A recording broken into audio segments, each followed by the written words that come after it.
అచ్చా ఇంకొక విషయం సుభాకర్ గారు, ఈ పెనమలూరు నుంచి ఎవరు పోటీ చేస్తున్నారు? ఘట్టమనేని ఫ్యామిలీ నుంచి పోటీ చేసే అవకాశం ఉంది. కృష్ణ తమ్ముడు లేదా మహేష్ బాబు కూడా పేర్లు ఆలోచిస్తున్నారు. దేనికంటే అక్కడ కృష్ణ ఫ్యాన్స్ అలాగే మహేష్ బాబు ఫ్యాన్స్ ప్లస్ అవుతుంది కాబట్టి వాళ్ళకి ఇస్తే ఎలా ఉంటుంది అన్న చర్చ జరుగుతుంది. అయితే దాన్ని అంటే ఒక పక్కేమో సీనియర్లను పక్కన పెడదామని చెప్తూనే మళ్ళీ ఈ ఘట్టమనేని శేషగిరిరావు లాంటి వాళ్ళని తీసుకోవడం ఎలా ఉంటుందని ఫీలింగ్ అక్కడ లోకల్గా ఎలా ఉంది? సినీ నటుడు కృష్ణకు సంబంధించి ఆయన కుటుంబ సభ్యులు ఘట్టమనేని ఆదిశేషగిరిరావుని పెనమలూరు నియోజకవర్గం నుంచి అనే వార్తలు వచ్చినాయి.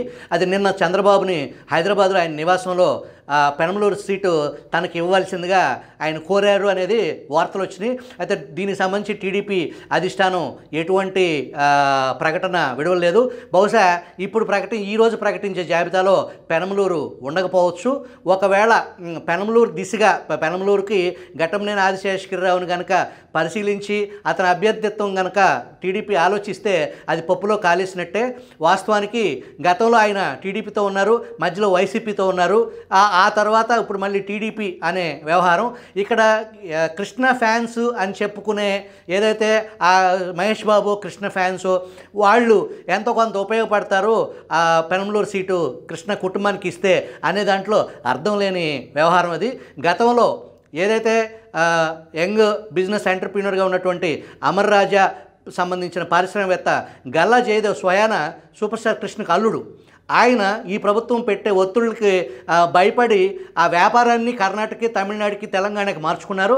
అట్లాగే రాజకీయాల నుంచి శాశ్వతంగా వైదొలుగుతున్నాను అని పార్లమెంట్ సాక్షిగా నాబోటి వాళ్ళకి ఇట్లాంటి పరిస్థితి ఉంటే నేను సేవ చేయడానికి వచ్చాను, దోసుకోవడానికి రాలేదు అని చెప్పేసి గల్లా జయదేవ్ లాంటి పారిశ్రామికవేత్త రాజకీయాలకు నిష్క్రమణ చెప్పిన తర్వాత ఆ కుటుంబం నుంచి కృష్ణ అల్లుడికే జరగని న్యాయం కృష్ణ తమ్ముడు ఆదిశేషగిరిరావుని కృష్ణ ఫ్యాన్స్ అతను ఆదిశేషగిరిరావు అనే కుటుంబ సభ్యులు అని అనుకుంటారని ఇక్కడ ప్రజలైతే అనుకునే పరిస్థితి లేదు. ఒకవేళ ఆదిశేషగిరిరావు వైపు కనుక ఆలోచన చేస్తే అది ఒక బ్లండర్ మిస్టేక్గానే టీడీపీకి మిగిలిపోతుంది. ఇక్కడ కేడర్ పూర్తి స్థాయిలో అది నిర్లిప్తతలోకి వెళ్ళే అంశం.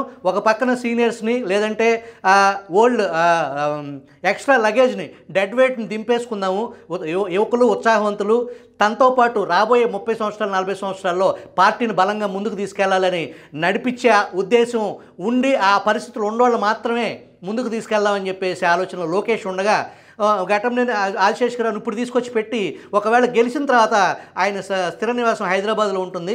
ఇక్కడ కార్యకర్తలకు కానీ నాయకులకు కానీ ఆయన అందుబాటులో ఉండకపోవచ్చు. రేపొద్దున మళ్ళీ 2029 ఎలక్షన్స్కి ఆయనకి వయసు ఇంకా మెదపడుతుంది. ఇప్పటికే ఆయన వృద్ధుడు. ఆ తర్వాత మళ్ళీ ఇంకొకరిని ఎత్తుకునే పరిస్థితి. ఇది లోకేష్ విధానానికి పూర్తి విరుద్ధం. కేవలం ఆదిశేషగిరిరావు తన ఆలోచనని, తన కోరికని చంద్రబాబుని కలిసి వ్యక్తపరిచారు. అది బహుశా టీడీపీ ఆ దిశగా ఆలోచన చేయకపోవచ్చు. పెనమలూరు విషయంలో ఇప్పటికే లోకేష్కి ఒక స్పష్టత ఉంది. దానికి ఆ సీట్ని ఎవరికి కేటాయించాలి అనేది పూర్తి స్థాయిలో దాని మీద వర్క్ చేసి ఉన్నారని మనకు తెలుస్తుంది ఫజల్.